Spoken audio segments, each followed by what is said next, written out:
नमस्कार, मैं Abhishek Raj, CEO founder easy way global. दोस्तों, आईटीआई छात्रों के लिए, आईटीआई के सभी ट्रेडों के लिए एम्स भुवनेश्वर में सरकारी नौकरी निकाली गई है।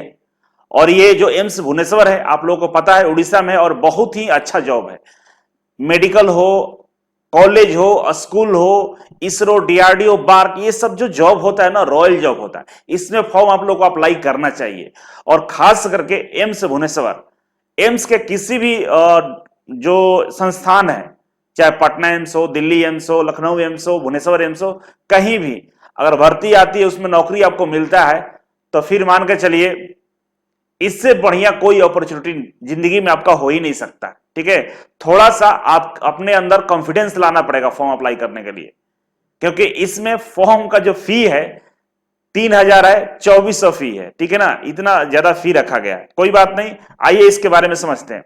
easywayglobal.in ये हमारा वेबसाइट है, इजी वे कोचिंग का।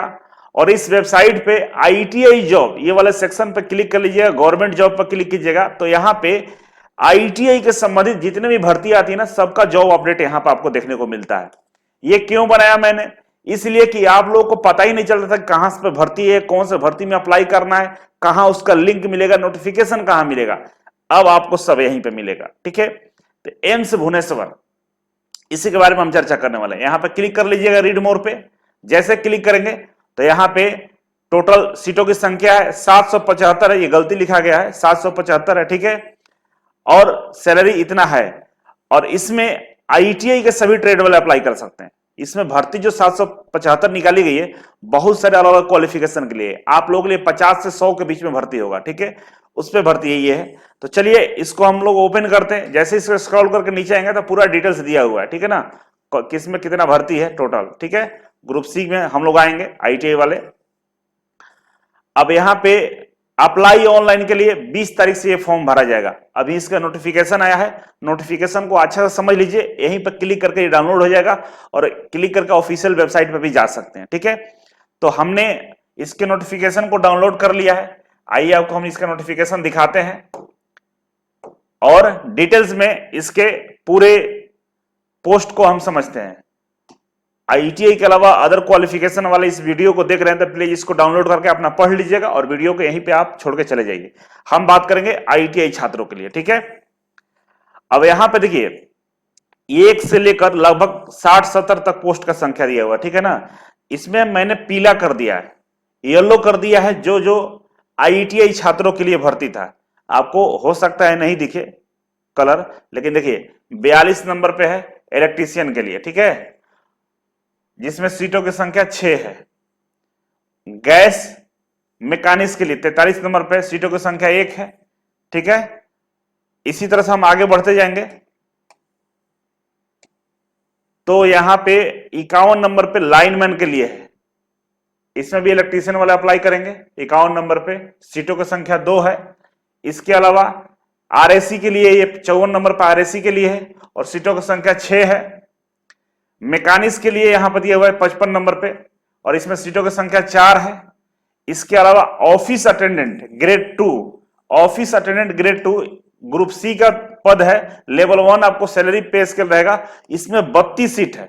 इसमें कितना सीट है? 32 सीट है, जिसमें आईटीआई के सभी ट्रेड वाले अप्लाई कर सकते हैं। ठीक है ना, आईटीआई के सभी ट्रेड वाले इसमें अप्लाई कर सकते हैं। ऑपरेटर ई एंड एम के लिफ्ट ऑपरेटर के लिए 12 पद है। ठीक है, प्लम्बर के लिए यहां पे देख सकते हैं 15 पद है।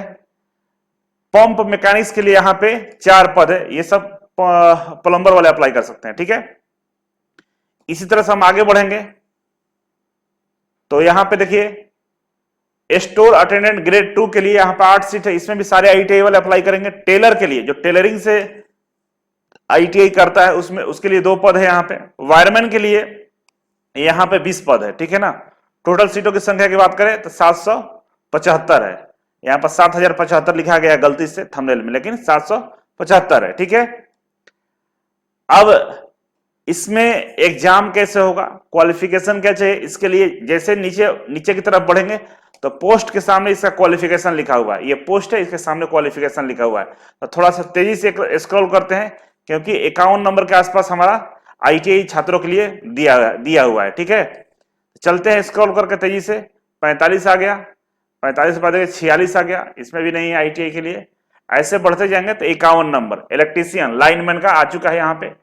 और क्वालिफिकेशन देखिए,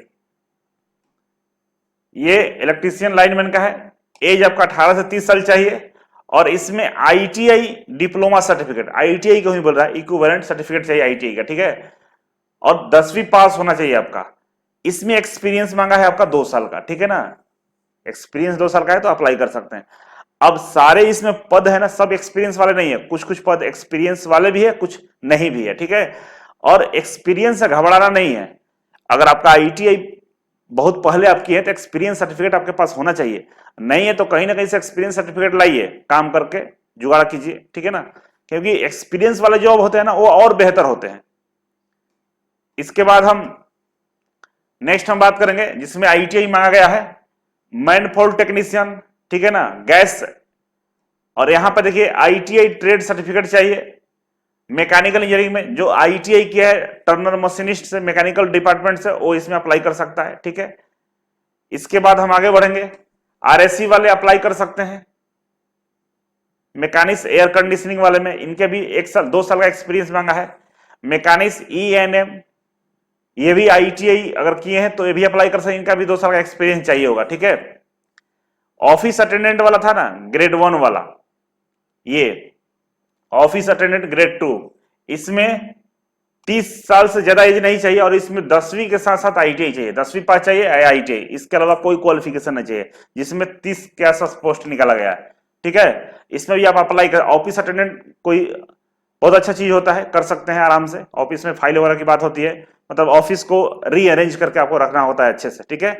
इसके अलावा लिफ्ट ऑपरेटर वाला का भी यहाँ पे कोई एक्सपीरियंस नहीं मांगा है, जिसमें 10th प्लस आईटीआई है, ठीक है। इसके आगे हम बढ़ेंगे, प्लम्बर। तो प्लम्बर के लिए यहाँ पे एक्सपीरियंस मांगा है, और प्लम्बर से आपका क्या होना चाहिए, आईटीआई होना चाहिए। लेकिन इसमें कुछ चीजें और भी लिखा हुआ है, मतलब इसका डाई वगैरह के स्पिनर के बारे में लिखा है, ये सब तो आप लोग काम करते ही करते हैं। प्लम्बर मैकेनिक्स का भी आईटीआई होना चाहिए, और 3 साल का एक्सपीरियंस मांगा है, ठीक है। इसी तरह से हम आगे बढ़ते जाएंगे, और भी पद आपको दिखाई देंगे, ठीक है। स्टोर अटेंडेंट ग्रेड 2, इसमें भी आईटीआई मांगा है। देखिए स्टोर अटेंडेंट ग्रेड 2, जिसमें आईटीआई और 10वीं पास मांगा गया है, कोई एक्सपीरियंस नहीं चाहिए। टेलरिंग के लिए है, टेलरिंग में के लिए एक्सपीरियंस आपको स्टिचिंग का होना चाहिए, क्लॉथ वगैरह के स्टिचिंग का एक्सपीरियंस होना चाहिए। और आप अगर आईटीआई किए हैं टेलरिंग से तो आप इसमें फॉर्म को अप्लाई कर सकती हैं, ठीक है। और ये स्टोर अटेंडेंट में भी 20 पद है, ठीक है ना, आईटीआई के लिए। वायरमैन के लिए यहाँ पे सीटें दे रखा है, तो वायरमैन वाले अप्लाई कर सकते हैं, ठीक है। ये सारा पद था जिसमें आईटीआई वाले छात्र अप्लाई कर सकते थे। इसमें बहुत सारे पद निकाले गए, लेकिन कुछ ऐसे पद है जो आईटीआई के बच्चे अप्लाई कर सकते हैं। कट ऑफ डेट की बात कर रहा है, बोल रहा है कि कट ऑफ डेट हम जब आएगा तब हम बताएंगे, ठीक है ना। बाकी फॉर्म सबमिशन के लिए बोल रहा है कि फॉर्म आपको अप्लाई करने के लिए हम date as soon as possible हम वेबसाइट पर पोस्ट कर देंगे, ठीक है। अप्लीकेशन फी देखिए यहाँ पे, मतलब पहली बार हम इतना फी एप्लीकेशन फी देख रहे हैं। ओबीसी और जनरल के लिए 3000 है, एससी एसटी ईडब्ल्यूएस के लिए 2400 है, और जो हैंडीकैप है उनके लिए कुछ नहीं है, बहुत ज्यादा फी है। अब पता नहीं क्या लूटता है ऐसा, एक तो ये डॉक्टर वाला होता ही लूटने वाला। एक तो मरीज जाता है बेचारा, उसका दवा का दाम 1 रुपया होता है तो उसका 5 रुपये दवा का दाम बताता है सब। मतलब मेडिकल लाइन में सबसे ज्यादा लूट मचा हुआ। और इसका एक नमूना और यहाँ पर देख रहे हैं, 3000 एप्लीकेशन फी है, हद है। कोई बात नहीं, चलिए आगे बढ़ते हैं। इंडिया है, कुछ भी हो सकता है। अप्लाई करने के लिए बोल रहा है कि हमारे वेबसाइट से अप्लाई करेंगे, लेकिन इसका भी फॉर्म ओपन नहीं हो रहा है, ऑनलाइन ही अप्लाई करना है। और ऑनलाइन अप्लाई करने के लिए आपको पता ही होगा, आईटीआई इंस्टीट्यूट्स यूट्यूब चैनल पे इसका ऑनलाइन फॉर्म भर के बताया जाएगा कैसे ऑनलाइन अप्लाई करना है। तो आईटीआई इंस्टीट्यूट चैनल को सब्सक्राइब कर लीजिएगा, वहां पे इसके फॉर्म को हम लोग भर के बताने वाले हैं, ठीक है। आगे बढ़ेंगे तो यहां पे एज के बारे में बताया कि एज कितना होना चाहिए। तो एज आपका यहाँ पे एज के लिए कॉलम बना दिया है कि एज में छूट 5 साल, 3 साल, एससी एसटी को 5 साल, ओबीसी को 3 साल, और हैंडीकैप को 10 साल छूट मिल जाएगा। ऐसे आपको 18 से 30 साल एज दिया हुआ है, ठीक है। 18 से 30 के बीच में है तो आप अप्लाई कर सकते हैं, ठीक है। और इसमें और भी तमाम चीजें दी गई है, ठीक है ना। इसमें ऑनलाइन आपका सीबीटी एग्जाम होगा। सिलेक्शन कैसे होगा भाई, तो देखिए अदर टर्म एंड कंडीशन बोल रहा है कि हम सीबीटी एग्जाम लेंगे, ठीक है ना, सीबीटी एग्जाम लेंगे और इसके अलावा स्किल टेस्ट का भी, ये स्किल टेस्ट भी लेंगे, लेकिन सीबीटी एग्जाम के बेस पे ही सिलेक्शन होगा, स्किल टेस्ट आपको केवल पास करना होगा जो आईटीआई वाले हैं, ठीक है। तो इस तरह से आपका एग्जाम होगा। एग्जाम का सिलेबस बोल रहा है कि हम वेबसाइट पे अलग से अपलोड करेंगे, अभी अपलोड नहीं हुआ है। तो एग्जाम में क्या सिलेबस रहेगा इसके बारे में जानकारी हम अगले वीडियो में देंगे, इसमें नहीं देंगे। लेकिन एक बात मान के चलिए कि नॉन टेक्निकल रहेगा, इसलिए क्योंकि इसमें सभी ट्रेड वाले अप्लाई करेंगे, तो फिर ये इसका जो सिलेबस होगा वो अलग ही होगा, जिसमें केवल पार्टिकुलर उसी ट्रेड, जैसे वायरमैन के लिए है, इलेक्ट्रीशियन के लिए, उसमें तो उनका केवल ट्रेड से प्रश्न हो सकते हैं, लेकिन जिसमें सारे ट्रेड वाले अप्लाई कर सकते हैं उसमें तो मुझे लगता है कि नॉन टेक्निकल ही प्रश्न पूछे जाएंगे, ठीक है।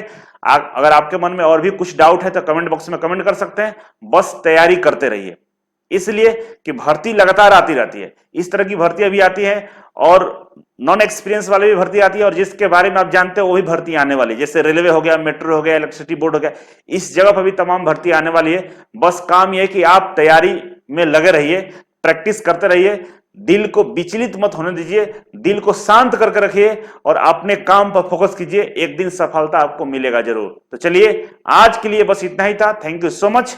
मिलते हैं आपसे एक नई वीडियो और एक नई जानकारी के साथ, तब तक के लिए नमस्कार।